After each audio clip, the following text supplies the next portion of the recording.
తాడేపల్లి పట్టణ మహిళలందరి తరఫున హృదయపూర్వక జన్మదిన శుభాకాంక్షలు తెలియజేస్తూ ఈరోజు తాడేపల్లి కార్యాలయంలో ఘనంగా వేడుకలు నిర్వహించుకోవడం జరిగింది. ఈ కార్యక్రమానికి వచ్చేసిన మహిళలందరికీ హృదయపూర్వక ధన్యవాదాలు తెలియజేస్తున్నాను.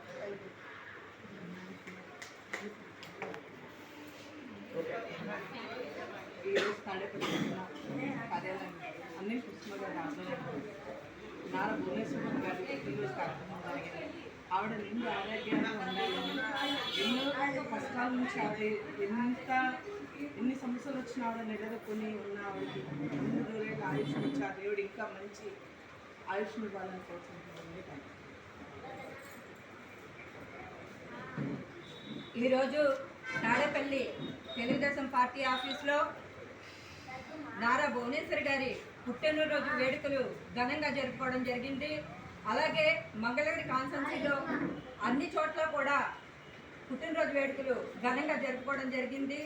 అయితే నారా భువనేశ్వర్ గారు పార్టీ కోసం ఎంతో కృషి చేసి మరి పార్టీ క్యారెక్టర్ని కాపాడుకుంటూ మహిళలందరికీ కూడా అండదండలుగా ఉంటూ తెలుగుదేశం పార్టీని ముందుకు తీసుకురావడానికి, పార్టీని బలోపేతం చేయడానికి ఆవిడ ఎంతో అహర్నిశలు కృషి చేసి అత్యంత మెజార్టీతో తెలుగుదేశం పార్టీని ఆధిక్యతలో తేవడానికి చంద్రబాబు నాయుడు గారికి కుడిభుజంగా ప్రతి ఒక్క విషయంలోనూ కూడా చంద్రబాబు నాయుడు గారికి, లోకేష్ గారికి సపోర్ట్ చేస్తూ నారా భువనేశ్వర్ గారు అందించిన సేవలు ఎన్నులేని అని మేమందరం కూడా కొనియాడుతున్నాము.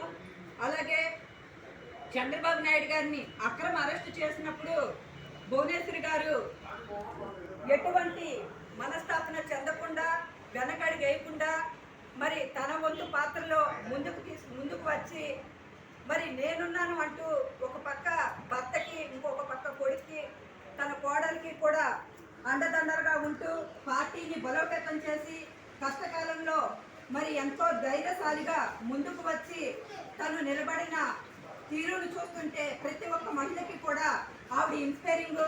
అలాగే ఎన్నో మంది కోట్ల మహిళలకు ఆవిడ ఆదర్శప్రాయంగా నిలబడింది. అందులో భాగంగా మరి ఐటీ సంస్థల కానించి హైదరాబాద్లో ఐటీ సంస్థల ఉద్యోగుల కానించి బయటకు వచ్చి మేమంతా కూడా మహిళలందరం కూడా నిరాహార దీక్షలు చేసి మరి భువనేశ్వర్ గారికి సపోర్ట్ చేసి మేమందరం కూడా ఆవిడకి సపోర్ట్ చేయడం జరిగింది. అలాగే రాజమండ్రిలో కూడా ఆవిడ వెళ్ళి మరి చంద్రబాబు నాయుడు గారిని చూసి పరామర్శించి మేమున్నాము వెనకాలని చెప్పేసి క్యాడర్ని బలోపేతం చేస్తూ మరి ముందంజ వేస్తూ తన తెలుగుదేశం పార్టీని, మనందరి తెలుగుదేశం పార్టీని ముందుకు తీసుకొచ్చిన రీతి చూస్తుంటే మాకెంతో గర్వకారణంగా ఉంది ఈ రోజున. అలాగే ఎన్టీఆర్ ట్రస్ట్ ద్వారా కూడా ఎంతోమంది విద్యార్థులకు విద్యావకాశాలు కల్పించి ఉన్నత విద్యలు నేర్పించి మొన్న రీసెంట్గా కూడా రాష్ట్ర స్థాయిలో మరి ఒక అమ్మాయికి మరి అవార్డు వచ్చడం జరిగింది, 2nd ర్యాంక్ వచ్చడం జరిగింది. అదంతా కూడా భువనేశ్వరి గారి ఘనత అని చెప్పుకోవచ్చు. ఆవిడ ఎనలేని సేవలు అందించిన తీరును బట్టి ఆవిడికి కృతజ్ఞతలతో మేము మహిళలందరం కూడా మరి రుణపడి ఉంటామని తెలియజేస్తున్నాము. అలాగే ఇంతింతాయి ఒట్టింతాయి అని మరిన్న ఉన్నత పదవులతో మరి ఆవిడ